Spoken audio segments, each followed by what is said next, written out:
ఓం మహాగణాధిపతయే నమః. ఓం గురుభ్యో నమః. ఓం శ్రీమాత్రే నమః.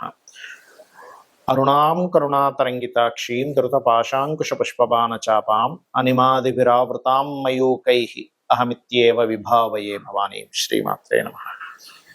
ప్రేక్షకులకి ఆ లలితాంబిక అమ్మవారి యొక్క అనుగ్రహం పరిపూర్ణంగా కలగాలని మనస్ఫూర్తిగా కోరుకుంటూ మనం ఈరోజు ప్రాపర్టీ విషయం, అంటే ఒక జాతకుడు తను స్వయంగా సంపాదించుకునే ప్రాపర్టీ యోగం ఎలా ఉంది, అసలు ఏ గ్రహాలు బలపడాలి స్వయంగా సంపాదించుకోవాలంటే. ఇక రెండవది ఏంటంటే తండ్రి ద్వారా వస్తుంది ఒక్కోసారి, అంటే తండ్రి యొక్క ఆస్తి జీవుడికి వస్తే మంచిదా, అసలు తీసుకుంటే మంచిదా కాదా, అసలు వస్తుందా లేదా అనేటువంటిది. కొన్నిసార్లు తాతగారిది, మరి కొన్నిసార్లు తల్లి యొక్క తండ్రిది, లేదా తండ్రి యొక్క తండ్రి తాత విషయంలో చూసుకుంటే. అదేవిధంగా ఒక్కోసారి అన్నయ్య నుంచి కానీ అలా కూడా వస్తూ ఉంటాయి. కొంతమందికి ఇద్దరు కలిసి ఏదైనా వ్యాపారం చేశారు, అప్పుడు అతను వ్యాపార లాభాలు వచ్చాయని, ఇంకోటి ఏదైనా కారణాలు కొంతమంది ఇష్టంతో ఇస్తూ ఉంటారు. అలాగా సిబ్లింగ్ యొక్క ప్రాపర్టీ వచ్చే యోగం ఉందా లేదా అనేటువంటిది కూడా ఉంటుంది మన జన్మజాతకంలో. అదేవిధంగా పిల్లనిచ్చినటువంటి మామయ్యది, లేదా ఒక్కొక్కసారి అమ్మాయికే మామయ్య ఆస్తి వచ్చే ఛాన్సెస్ ఉంటాయి. ఆ రకంగా ఎలా ఉంది. అదేవిధంగా గవర్నమెంట్ లీజ్ ద్వారా వస్తాయి కొన్నిసార్లు. 99 yearsకి లీజ్ వచ్చిందండి ప్రాపర్టీ అంటుంటారు. అవన్నీ కూడా అసలు ఎలా చూడాలి జన్మజాతకంలో. ఇవి ఎందుకు చూడాలి అంటే, ఒక్కొక్కసారి ఆ ప్రాపర్టీస్ తీసుకోవడం వల్ల ఇబ్బంది ఉంటుంది, కొన్నిసార్లు ఆ ప్రాపర్టీస్ వల్ల వాళ్ళకి ఎదుగుదల ఉంటుంది. దానికి ధనభావం పడితే అద్భుతమైనటువంటి ఎదుగుదల ఉంటుంది, దానికి షష్టాష్టకాలు ఈ రకమైనటువంటి కాంబినేషన్స్ పడితే ఇబ్బందులు ఉంటాయి.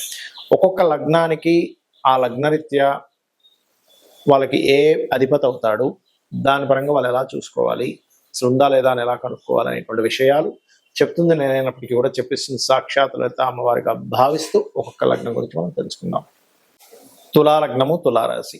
తులవారికి బ్యాలెన్సింగ్, ఏదైనా సరే బ్యాలెన్స్డ్గా ఉండడం అనేది చాలా గొప్ప లక్షణం వీళ్ళకి. అయితే ఇక్కడ ఆస్తికి కారకుడు, సహజంగా స్వయంగా వీళ్ళు కొనుక్కునేటువంటి ప్రాపర్టీకి కారకుడు శని భగవానుడు అవుతాడు. ఈ శని భగవానుడు గనక బాగున్నాడు అంటే ఎగ్జాల్టెడ్ పొజిషన్లో శుభగ్రహాలతో ఉన్నాడు, ఖచ్చితంగా వీళ్ళు మంచి ఉద్యోగము, మంచి అంటే శని సహజంగా ఉద్యోగానికి ఉద్యోగము, ప్రాపర్టీ, మంచి ఎడ్యుకేషన్ కూడా ఇస్తాడు ఇక్కడ. కానీ ఇదే శని భగవానుడు కనుక పాడైతే వీళ్ళకి ఈ యొక్క విషయాల్లో సొంతంగా ప్రాపర్టీ కొనుక్కోవాలంటే కొనుక్కోలేకపోతుంటారు. అలాంటప్పుడు మీ పేరు మీద కొనుక్కోవాలనేది సంకల్పం పక్కన పెట్టేసి మీ జీవిత భాగస్వామి పేరు మీద, మీ పిల్లల పేరు మీద కొనండి, అప్పుడు నిలబడుతుంది, కొనగలుగుతారు. అలాగే మరి తండ్రి యొక్క ఆస్తిని ఇచ్చేది ఎవరు? తులాలగ్నానికి బుధగ్రహం అండి. చాలా ఎక్కువ ప్రభావం చూపిస్తుంది బుధగ్రహం ఈ లగ్నానికి. సో బుధుడు బాగున్నాడు, తండ్రి ఆస్తి వస్తుంది, వచ్చినా నిలబడుతుంది, ఉన్నా బాగుంటుంది, అదర్వైజ్ అది బాగోదు. బుధగ్రహాన్ని ప్రధానంగా తీసుకోవాలి తులాలగ్నం వారు. మరి తాతగారు ఆస్తికి కారకుడు లగ్నాధిపతి అవుతుంది, అంటే లగ్న అష్టమాధిపతి అయిన శుక్ర ప్రభావం. శుక్రుడు కేతువుతో ఉన్నాడండి, శుక్రుడు పాడయ్యాడు. తాతగారు ఆస్తి వీళ్ళకి సాధారణంగా రాదు, ఒకవేళ వచ్చినా వివాదాలు ఉంటాయి, అందులో ఉన్నా బాగోదు. కాబట్టి శుక్రగ్రహం పాడైందండి కానీ ఏదో లక్కీగా వచ్చింది అని అనుకున్నప్పుడు దాన్ని అమ్మేసి ఇంకోటి తీసుకోండి తులాలగ్నం వారు, అంటే లగ్నాష్టమాధిపతి. అలాగే నానమ్మ అనుకోండి, నాన్న వాళ్ళ అమ్మ, అంటే నాన్న అనేటువంటిది 9వ స్థానంలో ఉంటుంది, అక్కడి నుంచి 4వ స్థానము మరియు 3వ స్థానం, అంటే 3వ భావం, అంటే గురువు ఎలా ఉన్నాడో చూసుకోవాలి. లేదా జీవిత భాగస్వామి ద్వారా వచ్చేటువంటి ప్రాపర్టీస్ ఎంతసేపు కూడా, అంటే జీవిత భాగస్వామి ఇస్తా అన్నాడు, అంటే జీవిత భాగస్వామి సంపాదించారు, ఏదో సంథింగ్ ప్రాబ్లమ్స్ వల్ల ఏదో జరిగింది అక్కడ ఇబ్బంది అనేది. తర్వాత జీవిత భాగస్వామి ద్వారా ధనం వచ్చేటువంటిది, అంటే ప్రాపర్టీ వచ్చేటువంటిది చూసుకుంటే దశమ స్థానాన్ని చూసుకోవాలి. లేదా జీవిత భాగస్వామి యొక్క తండ్రి సంబంధించింది కానీ చూసుకుంటే 6వ స్థానం చూసుకోవాలి. అంటే ఇక్కడ మేనమామ వేరు, మామయ్య వేరు, గుర్తుపెట్టుకోండి. మేనమామ ఆస్తి అనేటువంటిది ఎక్కడ ఉంటుంది అని చెప్పి చూసుకుంటే కనుక 9వ స్థానంలో ఉంటుంది. తండ్రి యొక్క, అంటే ఐ మీన్ భర్త యొక్క తండ్రి ప్రాపర్టీ ఎక్కడ ఉంటుందంటే అది వెరీ క్లియర్లీ మనకి 6వ స్థానంలో ఉంటుంది. ఎందుకంటే సప్తమ స్థానాత్ భాగ్యస్థానం అనేది 3వ స్థానంలో ఉంటే అక్కడి నుంచి 4వ స్థానం అనేది 6వ స్థానం. అంటే మీ తులాలగ్నానికి గురువు గనక పాడయ్యాడు, అప్పుడు చాలా మంది అడుగుతుంటారు, ఏమండి మా జాతకం పరంగా మరి మా హస్బెండ్ వైపు వాళ్ళ ఫాదర్ కొంత ఇవ్వాలి, ఈ తాతగారు అవుతారు పిల్లలకి, సో తాతాస్తి వీళ్ళకి వస్తుంది అన్నప్పుడు, అలాంటప్పుడు ఆ పిల్లల జాతకాన్ని తాతాస్తి వచ్చే యోగం ఉందో చెక్ చేయాలి. మీ జాతకంలో కూడా అక్కడి నుంచి వచ్చేటువంటి ప్రాపర్టీ, ఎందుకంటే మీరు కూడా కొంత అనుభవిస్తారు కాబట్టి అందులో చెక్ చేసుకోవాలి. కాకపోతే మీరు ఎటువంటి ప్రాపర్టీ ఇబ్బందుల్లో ఉన్నా, అది రావట్లేదన్నా, ఇబ్బంది పడుతున్నా, మీరు చెక్ చేసుకోవాల్సింది ఏంటంటే ముఖ్యంగా ఏ గ్రహాల ద్వారా అవుతుంది, దానికి సంబంధించిన దానం ఇచ్చుకున్నట్లయితే సరిపోతుంది. ఈ ప్రాపర్టీ విషయంలో సొంతంగా కొనుక్కోవడం ఒక ఎత్తు, మీ బంధువర్గం నుంచి రావడం, అంటే తాత, తండ్రి, మామయ్య, అన్నదమ్ములు, గవర్నమెంట్ నుంచి రావడం ఒక ఎత్తు. అయితే ఎప్పుడు కొనుక్కోవాలి? ఇది చాలా ముఖ్యమైనటువంటి విషయం. ఎప్పుడైనా ఏదైనా ప్రాపర్టీ కొనుక్కోవాలన్నప్పుడు. ఎప్పుడు కొనుక్కోవాలి అంటే మీ జన్మ జాతకంలో సొంతంగా కొనుక్కునేటప్పుడు 4వ స్థానం గుర్తుపెట్టుకోండి. 4వ స్థానము లేదా కుజుడు భూములు కొనుక్కోవాలన్నప్పుడు కుజుడు దగ్గర కానీ బుధుడు దగ్గర కానీ గుడ్ ట్రాన్సిట్ ఉండాలి. చాలా మంది ఏమంటే మేము కొనుక్కున్నామండి కానీ చాలా ఇబ్బందులు పడ్డామంటారు. ఎందుకు కారణం ఏంటంటే 4వ స్థానానికి ఎక్కడా సరైన కనెక్టివిటీ లేదు. ఇది కేవలం మీరు కొనుక్కోవడానికి. మరి మీ తండ్రి నుంచి వస్తుంది. 12వ స్థానానికి సరైన గోచారం లేదా మహాదశలు బాగుండాలి. లేదా తాతగారు ఆస్తి తీసుకుంటున్నారు, అప్పుడేమిటి అష్టమ స్థానం బాగుండాలి. ఆ టైంలో మీరు కొనుక్కునేటప్పుడు గోచారం బాగుండాలి. చాలా మంది తాతగారు ఆస్తి తీసుకున్నామండి అమ్మేశామండి అంటారు, తండ్రి గారు ఆస్తి ఇచ్చారు కానీ అమ్మేశామంటారు. కారణం ఏమిటి అంటే ఆ యొక్క ప్రాపర్టీని ఇచ్చేటువంటి గ్రహాల యొక్క స్థితి గతులు సరిగ్గా లేవు అనేటువంటిది మనం అర్థం చేసుకోవాలి. ఇక అప్పుడు గోచారం బాగుంది, ఖచ్చితంగా తీసుకోవచ్చు. అయితే ఇందులో మీకు గనక తాతగారు ఆస్తి కానీ తండ్రి గారు ఆస్తికి కానీ వచ్చిన తర్వాత ఇబ్బందులు ఉన్నాయన్నప్పుడు ఖచ్చితంగా మీరు ఆ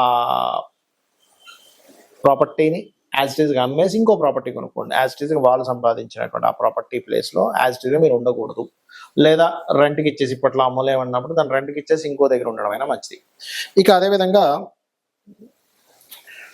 బాగోపోతే అమ్మేయాలని చెప్పాను. మరొక విషయం ఏంటంటే ఇక్కడ మరి ఎప్పుడు కొనకూడదు అంటే కేతు సంబంధం లేదా పాపగ్రహం గనక నేను ఇంతకుముందు నేను చెప్పినటువంటి భావములు అంటే ఏ కాంబినేషన్స్ వల్ల ఎవరి నుంచి ప్రాపర్టీ వస్తుంది లేదా సొంతంగా కొనుక్కుంటారని చెప్పని అక్కడ కనుక పాపగ్రహ సంబంధాలు ఉన్నా, ముఖ్యంగా కేతు సంబంధం కనుక వస్తే ఆ టైంలో మీరు కొనడం కానీ ఇంకా ఎందుకంటే ఆ టైంలో అమ్మే టైం నడుస్తుంటుంది. మీకు కొంతమంది ఈ ప్రాపర్టీ అమ్ముదాం అనుకుంటారు, కేతు సంబంధం వచ్చినప్పుడు ఖచ్చితంగా అమ్మేస్తారు. కేతుతో పాటు గురు సంబంధం కూడా వస్తే మంచి రేటుకి అమ్ముతారు. ఇట్లా ఉంటుంది అనమాట.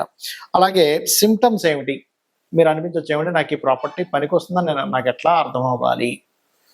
ఎలా అంటే ఇప్పుడు మనం ఒక ప్రాపర్టీ కొనేటప్పుడు కూడా మనకు తెలుస్తుందండి. ఆ ప్రాపర్టీ దగ్గర కొనడానికి వెళ్ళినప్పుడు ఏవో మనకు తెలియకుండా కొన్ని నెగటివ్ అంటే ఏదో గొడవ జరగడమను, లేకపోతే అక్కడికి వెళ్ళేటప్పుడు సంథింగ్ మన లైఫ్లో జరిగేటువంటి అనీజీనెస్లు కొన్ని జరుగుతూ ఉంటాయి. కారు ఆగిపోవడం, మనం రాంగ్ రూట్లో వెళ్ళిపోవడం, మనం అక్కడికి వెళ్ళాల్సిన ఇంకో దగ్గరికి వెళ్ళిపోవడం, మనం రాంగ్గా చూపించి, లేకపోతే అప్పుడే ఏదైనా దుర్వార్తలు వినడం, ఇవన్నీ కూడా మీరు కొనేటప్పుడు ప్రకృతి మీకు అందించేటువంటి ఒక సిమ్టమ్ అనమాట. అంటే అదొక చెప్తూ ఉంటుంది ప్రకృతి మనకి ముందుగా సందేశాన్ని ఇస్తూ ఉంటుంది. మనకి సందేహం వస్తుంది ఆ టైంలో.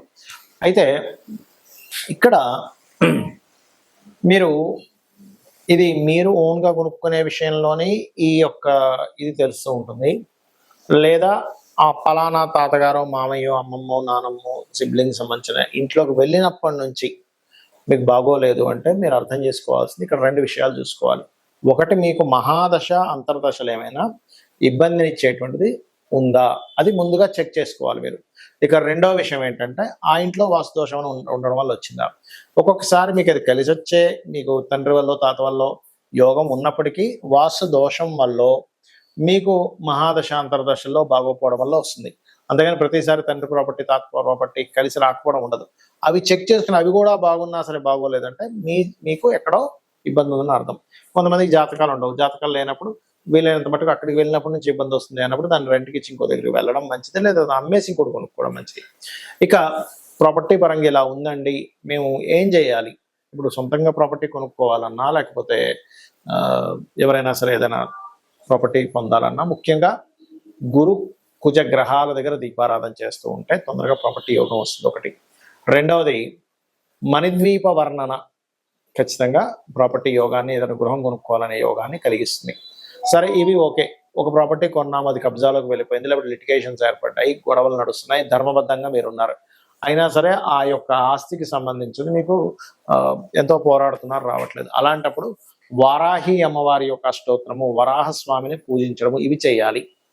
మీకు ఈ రకంగా కనుక మీరు చేసినట్లయితే మీకు ఖచ్చితంగా రావాల్సిన ప్రాపర్టీ రావడము, అదేవిధంగా ప్రాపర్టీలో ఏదైనా ఇబ్బందులు ఉన్నా సరే తొలగిపోవడం అనేటువంటిది జరుగుతుంది. కాకపోతే ఇది ఎన్ని రోజులు చేయాలి అంటే మీకు ప్రాపర్టీ క్లియర్ అయ్యే వరకు ఈ అష్టోత్తరాలు చదువుకోవడం చేయండి. కొనుక్కోవాలన్నా కూడా ఏదైనా ప్రాపర్టీ కొనుక్కోవాలన్నా కూడా ఇందాక నేను చెప్పినట్టుగా గురు కుజ గ్రహాల దగ్గర దీపారాధన రెగ్యులర్గా చేయండి, మంగళవారము గురువారం ఇలా చేసినట్లయితే ఖచ్చితంగా మీకు రావాల్సిన ప్రాపర్టీ వస్తుంది. శ్రీమాత్రే నమః.